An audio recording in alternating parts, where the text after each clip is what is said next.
Hey guys, today we're reading a story called 7th Grade by Gary Soto. This is, of course, about a student who is in 7th grade and his very first day of 7th grade. This student's name is Victor, and he lives in Fresno, California, which is a very predominantly Hispanic area. So there are a lot of Hispanic people there. Spanish is spoken there a lot. And Victor, a couple times, talks about how in France, there are all these fair-skinned, pale people, and around him there are all these, what he calls, brown people. He's not trying to be racist, although it does kind of come across that way. It's just how they talk about themselves and how he grew up talking about people from Mexico. All right, so without any further ado, this is 7th Grade by Gary Soto. On the first day of school, Victor stood in line half an hour before he came to a wobbly card table. He was handed a packet of papers and a computer card on which he listed his one elective, French. He already spoke Spanish and English, but he thought someday he might like to travel to France, where it was cool, not like Fresno, where summer days reached 110 degrees in the shade. There were rivers in France and huge churches and fair-skinned people everywhere, the way that there were brown people all around Victor. Besides Teresa, a girl he liked since they were in catechism classes at St. Teresa's, was taking French too. With any luck, they would be in the same class. Teresa is going to be my girl this year, he promised himself as he left the gym full of students in their new fall clothes. She was cute, and good in math too, Victor thought, as he walked down the hall to his homeroom. He ran into his friend, Michael Torres, by the water fountain that never turned off. They shook hands Raza style and jerked their heads at one another in a saludo de vato. "How come you're making a face?" asked Victor. "I ain't making a face, essay. This is my face," Michael said. His face had changed during the summer. He had read a GQ magazine that his older brother had borrowed from the bookmobile and noticed that the male models all had the same look on their faces. They would stand, one arm around a beautiful woman, and scowl. They would sit at a pool, their rippled stomachs dark with shadow, and scowl. They would sit at dinner tables, cool drinks in their hands, and scowl. And if you look off to the right side there, a scowl is an unpleasant expression by contracting the eyebrows and lowering the corners of the mouth. So you're scrunching up your eyebrows and frowning. That's what a scowl is. "I think it works," Michael said. He scowled and let his upper lip quiver. His teeth showed, along with the ferocity of his soul. "Belinda Reyes walked by a while ago and looked at me," he said. Victor didn't say anything, though he thought his friend looked pretty strange. They talked about recent movies, baseball, their parents, and the horrors of picking grapes in order to buy their fall clothes. Picking grapes was like living in Siberia, except hot and more boring. "What classes are you taking?" Michael said, scowling. "French. How about you?" "Spanish. I ain't so good at it, even if I'm Mexican." "I'm not either, but I'm better at it than math, that's for sure." A tinny, 3-beat bell propelled students to their homerooms. The two friends socked each other in the arm and went their ways, Victor thinking, "Man, that's weird. Michael thinks making faces makes him handsome." On the way to his homeroom, Victor tried to scowl. He felt foolish, until, out of the corner of his eye, he saw a girl looking at him. He thought, maybe it does work. He scowled with greater conviction. In homeroom, roll was taken, emergency cards were passed out, and they were given a bulletin to take home to their parents. The principal, Mr. Belton, spoke over the crackling loudspeaker, welcoming the students to a new year, new experiences, and new friendships. The students squirmed in their chairs and ignored him. They were anxious to go to first period. Victor sat calmly, thinking of Teresa, who sat 2 rows away, reading a paperback novel. This would be his lucky year. She was in his homeroom, and probably be in his English and math classes. And of course, French. The bell rang for first period, and the students herded noisily through the door. Only Teresa lingered, talking with the homeroom teacher. "So, you think I should talk to Mrs. Gaines?" she asked the teacher. "She would know about ballet." "She would be a good bet," the teacher said, then added, "or the gym teacher, Mrs. Garza." Victor lingered, keeping his head down and staring at his desk. He wanted to leave when she did, so he could bump into her and say something clever. He watched her on the sly. As she turned to leave, he stood up and hurried to the door, where he managed to catch her eye. She smiled and said, "Hi, Victor." He smiled back and said, "Yeah, that's me." His brown face blushed. Why hadn't he said, "Hi, Teresa," or "How was your summer," or something nice? As Teresa walked down the hall, Victor walked the other way, looking back, admiring how gracefully she walked, one foot in front of the other. So much for being in the same class, he thought. As he trudged to English, he practiced scowling. In English, they reviewed the parts of speech. Mr. Lucas, a portly man, waddled down the aisle asking, "What is a noun?" "A person, place, or thing," said the class in unison. "Yes. Now somebody give me an example of a person." "You, Victor Rodriguez." "Teresa," Victor said automatically. Some of the girls giggled. They knew he had a crush on Teresa. He felt himself blushing again. "Correct," Mr. Lucas said. "Now provide me with a place."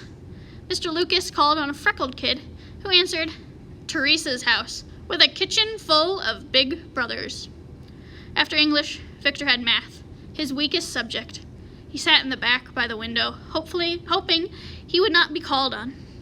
Victor understood most of the problems, but some stuff looked like the teacher made it up as she went along. It was confusing, like the inside of a watch. After math, he had a 15-minute break, then social studies, and finally lunch. He brought a tuna casserole with buttered rolls, some fruit cocktail, and milk. He sat with Michael, who practiced scowling between bites. Girls walked by and looked at him. "See what I mean, Vic?" Michael scowled. "They love it." "Yeah, I guess so." They ate slowly, Victor scanning the horizon for a glimpse of Teresa. He didn't see her. She must have brought lunch, he thought, and is eating outside. Victor scraped his plate and left Michael, who was busy scowling at a girl 2 tables away. The small triangle-shaped campus bustled with students talking about their new classes. Everyone was in a sunny mood. Victor hurried to the bag lunch area, where he sat down and opened his math book. He moved his lips as if he was reading, but his mind was somewhere else. He raised his eyes slowly and looked around. No Teresa. He lowered his eyes, pretending to study, then looked slowly to the left. No Teresa. He turned a page in the book and stared at some of the math problems that scared him because he knew he would have to do them eventually. He looked to the right. Still no sign of her. He stretched out lazily in an attempt to disguise his snooping. Then he saw her. She was sitting with a girlfriend under a plum tree. Victor moved to a table near her and daydreamed about taking her to a movie. When the bell sounded, Teresa looked up, and their eyes met. She smiled sweetly and gathered her books. Her next class was French, same as Victor's. They were among the last students to arrive in class, so all the good desks in the back had already been taken. Victor was forced to sit near the front, a few desks away from Teresa. While Mr. Bueller wrote French words on the chalkboard, the bell rang, and Mr. Bueller wiped his hands, turned to the class, and said, "Bonjour." "Bonjour," braved a few students. "Bonjour," Victor whispered. He wondered if Teresa had heard him. Mr. Bueller said that if the students studied hard, at the end of the year they could go to France and be understood by the populace. One kid raised his hand and asked, "What's populace?" The people of France. Mr. Bueller asked if anyone knew French. Victor raised his hand, wanting to impress Teresa. The teacher beamed and said, "Très bien. Parlez-vous français?" Victor didn't know what to say. The teacher wet his lip and asked something else in French. The room grew silent. Victor felt all eyes staring at him. He tried to bluff his way out by making noises that sounded French. "La me va me con le grandma?" he said uncertainly. Mr. Bueller, wrinkling his face in curiosity, asked him to speak up. Great rose bushes of red bloomed on Victor's cheeks. A river of nervous sweat ran down his palms. He felt awful. Teresa sat a few desks away, no doubt thinking he was a fool. Without looking at Mr. Bueller, Victor mumbled, "Frenchio Luigi in September?" Mr. Bueller asked Victor to repeat what he had said. Frenchy Luigi in September, Victor repeated. Mr. Bueller understood that the boy didn't know French and turned away. He walked to the blackboard and pointed to the words on the board with his steel-edged ruler. Le bateau, he sang. Le bateau, the students repeated.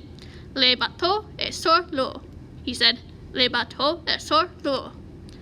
Victor was too weak from failure to join the class. He stared at the board and wished he had taken Spanish, not French. Better yet, he wished he could start his life over. He had never been so embarrassed. He bit his thumb until he tore off a sliver of skin. The bell sounded for fifth period, and Victor shot out of the room, avoiding the stares of the other kids, but had to return for his math book. He looked sheepishly at the teacher, who was erasing the board, then widened his eyes in terror at Teresa, who stood in front of him. I didn't know you knew French, she said. That was good. Mr. Bueller looked at Victor, and Victor looked back. Oh, please don't say anything, Victor pleaded with his eyes. I'll wash your car, mow your lawn, walk your dog, anything. I'll be your best student, and I'll clean your erasers after school. Mr. Bueller shuffled through the papers on his desk. He smiled and hummed as he sat down to work. He remembered his college years when he dated a girlfriend in borrowed cars. She thought he was rich, because each time he picked her up, he had a different car.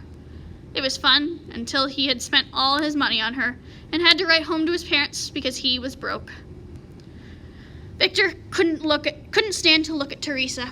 He was sweaty with shame. Yeah, well, I picked up a few things from movies and books and stuff like that. They left the class together. Teresa asked him if he would help her with her French. Sure, any time, Victor said. I won't be bothering you, will I? Oh, no, I like being bothered. Bonjour, Teresa said, leaving him outside her next class. She smiled and pushed wisps of hair from her face. Yeah, right. Bonjour, Victor said. He turned and headed to his class. The rose bushes of shame on his face become bouquets of love. Teresa is a great girl, he thought, and Mr. Bueller is a good guy. He raced to metal shop. After metal shop, there was biology, and after biology, a long sprint to the public library, where he checked out 3 French textbooks. He was going to like 7th grade.